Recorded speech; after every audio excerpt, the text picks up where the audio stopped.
Hey guys, this is going to be another knife review for you from the same guy who made this knife. I have a review out on this knife. This is the Karam Claw from Ecos Knives, and my review is on this blade, actually, excuse me, this blade right here.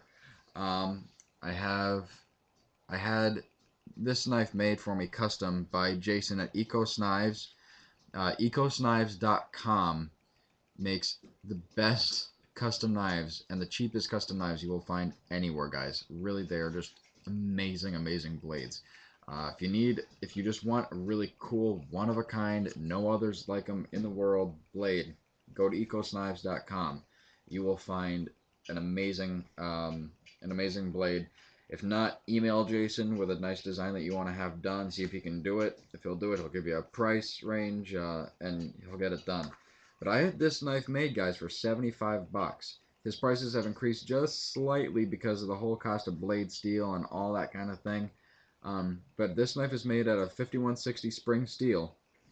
He made a trainer for me, and he also made me an aluminum trainer. This one's made of steel, but this is the trainer itself. The design of this knife, you may not have heard of it yet. If you are into cold steel knives at all, you may have heard of it. If you're into the latest in tactical knives, you probably haven't heard of it. But anyway, the design is called a Kiradashi, and it is a Japanese woodworking knife that has basically gone tactical in the modern world. This knife in particular is over a quarter-inch thick steel. I basically got this strictly for a backup emergency knife blade, just in general. I had it custom made, like I said, uh, out of 5160 steel. The blade itself is 2 inches. Well, the edge itself is just under 2 inches long, but this knife is so effective. I work at a grocery store. I work in a meat department at a grocery store. We have a lot of shrink, we call it, meaning we're throwing out a lot of stuff. Um, if there's a nice big chunk of meat in there, I will wrap it in a bunch of saran wrap. Look up Michael Janich's Pork Man, and you'll see what I'm talking about. The edged weapons threat is the video, and you'll see the how effective doing this really really is. But even a quarter-inch thick bar stock like that, with a it's a double grind, but a actual chisel edge grind, meaning the relief edge is just on one side. You'll notice a couple little spots right here. I was a dummy, and I was cutting open. What was I cutting open? Anyway, I was cutting something open, and I quickly wiped it off, and I put it back in the sheath, not even thinking about it, and I didn't clean it or anything. I didn't oil it, and I got some spots on this knife, and I've been trying to get them off. I can't. It doesn't affect the blade whatsoever. This thing is still amazingly, amazingly sharp. It shaves hair right off my arm. Um, but as a self-defense blade, this is absolutely amazing. Where this knife does not come into play whatsoever is a rescue knife, other than a pry bar. This is basically like a sharpened pry bar. It's really small. As you can see, it fits in the hand. Your hand completely covers it, which is nice because as far as disarming goes, no one's ever going to get this out of your hand. They either have to touch the blade or excuse me, they either have to touch the blade or try to grip it out of your hand, which there's nowhere to do that. It's just a tiny little bit showing, and I've got small hands. Um, but this knife is really good in a reverse grip. Oops, excuse me, or a forward style grip. Again, I also got a trainer to go along with it. He makes really good trainers too. This knife, they're not exact, but for a fixed blade, you really don't have to be exact. There's no mechanism or anything on it. As long as you get the right movements. The steel one is a little bit heavier than the original. The aluminum one is a little bit lighter. The blade thickness on these is just about the same. He basically just quickly ground this out for me, and so we did that. All of Jason's knives, I mentioned in the other video, are Tek-Lok compatible, and that's usually how I keep this knife on me is by a Tek-Lok on these two, on these two holes. I do that basically. I usually either wear it in the SOB carry, that means small of back, right around, on your belt, on your back there. I will carry it sometimes cross draw on my left side, for a quick cross draw like that, or carry it inverted because the retention on this thing is really, really good. It's not coming out. So you sometimes carry it inverted just for a quick draw like that. Now you have it in your ready position. And every so often I'll carry it standard side, or strong side, just strong draw. So how you carry it is basically up to you. All of his knives come with the option of a neck knife.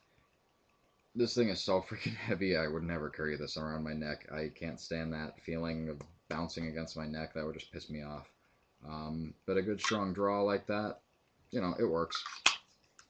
Like I said, the trainer is really nice too. He basically just ground it real quick. But I use this one all the time. If I'm doing any heavy bag work or tire work for a Pell, this is the one I use because I don't want to damage this tip or the edge itself. I don't want to have to keep on resharpening it, and especially with that really thick type of blade, it's a pain. The 5160 is a little bit easier to resharpen than like the 1095, I think, and it's a really, really tough steel. But again, you don't want to have to do that. But as far as like, if you ever had to get in or out of a place quickly and the door's jammed or whatever, this knife, first of all, this is a quick little window breaker. If you don't have to get, if it's out of a car or out of a window, boom, it's a quick glass breaker. Because that tip is really, really strong. It's a 1/4 inch thick steel, guys. It's not weak stuff. The handles on these things are amazing. I love his knives. He does a cord wrap version too, or a cord wrap option too. Just like on this one, he does a cord wrap on a lot of his knives, and the cord wrapping is extremely good too. But this knife it's micarta. It's not actually micarta. It's a resin that he lets sit up. This one is in red. He doesn't do the red very often, but I really, really liked it. And look at the texturing on this, you guys. It is absolutely beautiful. Your hand does not slide forward on this thing whatsoever. The basic design, why I chose this design, is when thrusting, your hand is basically having to bunch up as you go forward. Because it tapers quite a bit from here to here. This is very small, this is a little bit bigger. So when you're pushing forward, your hand really has to go up. Also, all of the jimping is for thrusting.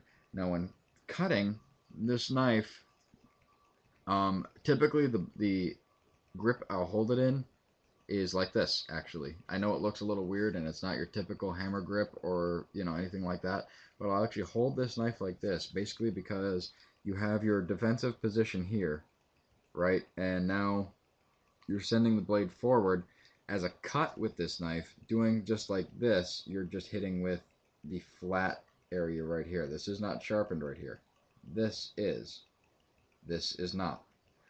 So keeping the edge a little bit further down like this when you're cutting allows for a much more effective cut.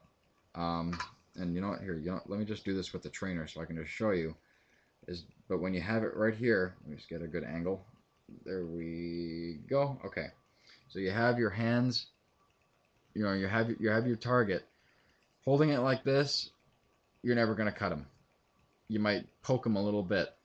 Holding it like this, look, I'll do that nice and slow. Boom.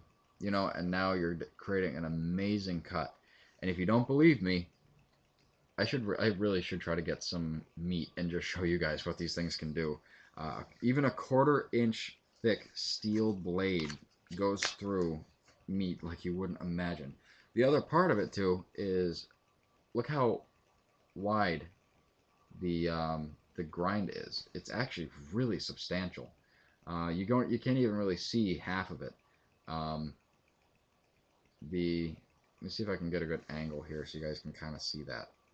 And kinda. Anyway, you guys kind of get the idea, I guess. But anyway, it's substantial. So you just hold the knife like this and boom, bring it right down on your target, and it's just the extra weight. Even it doesn't slow down a strike. Like, you can still strike really fast with this blade, but as far as the um, power, just the slight mass that you get with a really thick steel like this, with a thick bar like this, is fantastic. If nothing else, you're hitting them with a steel bar, and that in itself hurts so bad. But now you're putting an etch on it. So, and that's basically kind of what a fixed blade knife is anyway. But, whatever, I digress. Um, but yeah, you're hitting them with that, and it's fantastic. Also, it's so thick, you're never gonna break this knife ever. Um, I've dropped this. I have a guy that I work with who likes knives too, and he's whipped it out, and it's gone all over the place. It's actually dropped right on the tip and on concrete floor, and it didn't chip, didn't break, nothing. There's no damage on this blade whatsoever, and I put it through a lot of use already. I use it every so often if I don't have any other blade on me. I do use it for EDC stuff, and it actually works okay. I don't typically go with something like this, but I end up using just the tip portion about my finger deep is all that I'll use, because that's the thinnest part. And so that actually works okay. But yeah, great knife. I highly, highly recommend checking him out, guys. You're kind of dumb if you don't. He makes fantastic, fantastic blades. I have a ton of his knives. I will do a review on all of his knives. If you have any questions, email me at learniaido@aol.com, or get to his website, ecosnives.com. ecosnives.com. Again, fantastic, fantastic blades. Can't stress that enough. You really need to check him out. He does great work. You can email him, send him, a picture of something that you want to have done. He'll give you a price range on it, and just check him out. Definitely do that. And go on the website now. As of January 18th, 2011, he's got a bunch of stuff available on there right now. Again, it's all handmade, so he's a little bit slower for production, but totally worth the wait, guys. Absolutely worth the wait. Highly recommend it. But that's all. Have a great day, and keep your edge sharp.